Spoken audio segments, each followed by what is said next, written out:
Electronic media, social media అందరికీ నమస్కారం. హన్మకొండ పట్టణం కొత్తూరు జెండాకు చెందిన ఒక ప్రైవేట్ స్కూల్ కరస్పాండెంట్ గత నెలలో తన స్కూల్ రెన్యువల్ కొరకు హన్మకొండ డిఈఓ ఆఫీసులో ఆన్లైన్లో అప్లికేషన్ పెట్టుకోవడం జరిగింది. అట్టి అప్లికేషన్ మీద హన్మకొండ ఎంఈఓ గారు రిపోర్టు సబ్మిట్ చేయడం జరిగింది. రిపోర్ట్ చేసిన తర్వాత కూడా పర్మిషన్ రాకపోయేసరికి ఆ సంబంధిత కరస్పాండెంట్ డిఈఓ హన్మకొండ ఆఫీస్కు వెళ్ళి కన్సర్న్ సెక్షన్ క్లర్క్లు అయినటువంటి గౌస్ తర్వాత మనోజ్లను కలిసి విచారించగా ఇట్టి ఫైల్ను క్లియర్ చేయాలంటే ఇన్ఛార్జ్ డిఈఓ గారు వెంకటరెడ్డి అడిషనల్ కలెక్టర్ గారు ₹1,00,000 లంచం అడుగుతున్నాడు. అది ఇస్తేనే ఈ ఫైల్ క్లియర్ అవుతుందని చెప్పడంతో నేను అన్ని డబ్బులు ఇచ్చుకోలేను,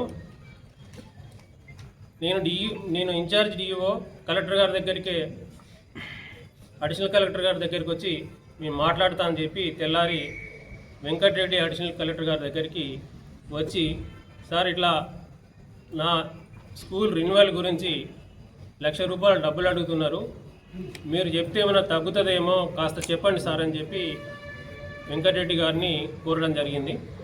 అయితే నేను వారికి చెప్తాను, మీరు వెళ్ళండి అని ఆ రోజు చెప్పాడు.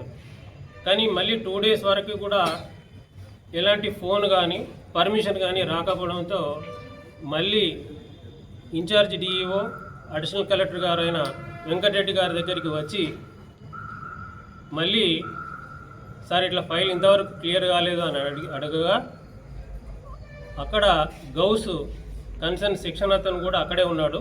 నేను మాట్లాడతాను, మీరు కొంచెం బయట ఉండమని చెప్పి ఈ కరెస్పాండెంట్కి అన్నాడు. తర్వాత గౌస్ గారితో అడిషనల్ కలెక్టర్ గారు మాట్లాడి బయటకు వచ్చిన తర్వాత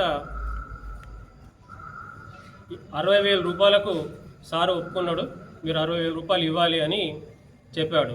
₹60,000 కూడా ఇవ్వడం నాతో కాదు అని చెప్పి మళ్ళీ కలెక్టర్ గారి దగ్గర అడిషనల్ కలెక్టర్ గారి దగ్గర వెళ్ళి అడగగా, సరే నువ్వు కొంచెం తగ్గించి ఇవ్వుపో, నీ పని చేసి పెడతారు అని చెప్పి క్లియర్గా చెప్పడం జరిగింది. వారు చెప్పిన ప్రకారంగా ఈరోజు డబ్బులు తీసుకొని డిఈఓ ఆఫీసు హన్మకొండకు వెళ్ళగా అక్కడ గౌస్ లేకుండా మనోజ్ అనే ఇంకో క్లర్క్ ఉన్నాడు. అయితే ఆ మనోజ్ ఏం చేసిండు, అడిషనల్ కలెక్టర్ గారి వద్దకు వచ్చి కన్ఫర్మ్ చేసుకొని డబ్బులు ఇంటిగ్రేటెడ్ హన్మకొండ ఆఫీసు వెనకాల సీసీ కెమెరాస్ పనిచేయ ప్లేస్లో తీసుకువెళ్ళి ₹60,000 తీసుకున్నాడు. ఈ ₹60,000 తీసుకుంటుండగా మేము రెడ్ హ్యాండెడ్గా పట్టుకున్నాము. తీసుకొని వచ్చి మళ్ళీ కన్ఫ్రంటేషన్ కూడా అడిషనల్ కలెక్టర్ గారితో చేయడం జరిగింది. ఈ కేసులో అడిషనల్ కలెక్టర్ గారు వెంకటరెడ్డి గారిని మరియు గౌస్ గారిని మరియు మనోజ్ గారిని కస్టడీలోకి తీసుకున్నాము. వీరి ముగ్గురిని రేపు ఏసీబీ కోర్టు వరంగల్లో ప్రొడ్యూస్ చేస్తాము. అలాగే పబ్లిక్ అప్పీల్ ఏంటంటే, ఏ గవర్నమెంట్ ఉద్యోగి అయినా కూడా మీ పని చేయడానికి డబ్బులు మిమ్మల్ని డిమాండ్ చేస్తే మా టోల్ ఫ్రీ నంబర్ 1064కి కాల్ చేయాలని చెప్పి మనవి. ఈరోజు ఈ రేట్లో నా పేరు సాంబయ్య, డిఎస్పీ ఏసీబీ వరంగల్. మా ఇన్స్పెక్టర్స్ ఎస్ రాజు మరియు ఎల్ రాజు మరియు ఖమ్మం ఇన్స్పెక్టర్స్ పార్టిసిపేట్ చేయడం జరిగింది.